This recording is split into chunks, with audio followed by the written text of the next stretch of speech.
എല്ലാവരും തിരുവൈരാണിക്കുളം മഹാദേവ ക്ഷേത്രത്തിലേക്ക് ഇന്ന് എത്തുമെന്ന് കരുതുന്നു.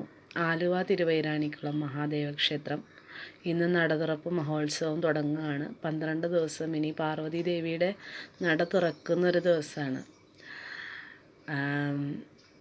ഒരുപാട് സർവ്വ ഐശ്വര്യങ്ങളും എല്ലാ അനുഗ്രഹങ്ങളും ഈ പുതുവത്സരത്തിൽ നേരുന്നു. കൂടാതെ ഇന്ന് മകയിര്യമാണ്. മകയിര്യത്തിൽ മക്കൾക്ക് വേണ്ടിയാണ്, മക്കളുടെ ഉയർച്ചയ്ക്ക് വേണ്ടിയിട്ടാണ് നൊയമ്പ് നോക്കുന്നത്. തിരുവാതിര വ്രതം, എട്ടങ്ങാടി ഒക്കെ കഴിക്കുന്ന, പാതിര പൂച്ചൂടൽ ഒക്കെ ഉണ്ട്.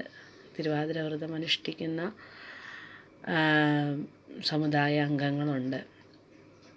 പാതിര പൂ ചൂടുകയും തിരുവാതിര കളിക്കുകയും ഒക്കെ ചെയ്യുന്നത്. അത് ആ സമ്പ്രദായം ശരിക്കും കല്യാണം വൈകുന്ന ആളുകൾക്കും പിന്നെ അതുപോലെ തന്നെ സുമംഗലിയാകാൻ, സുമംഗലി ആകുന്നതിന് വേണ്ടിയിട്ടാണ് നൊയമ്പ് നോൽക്കുന്നത്.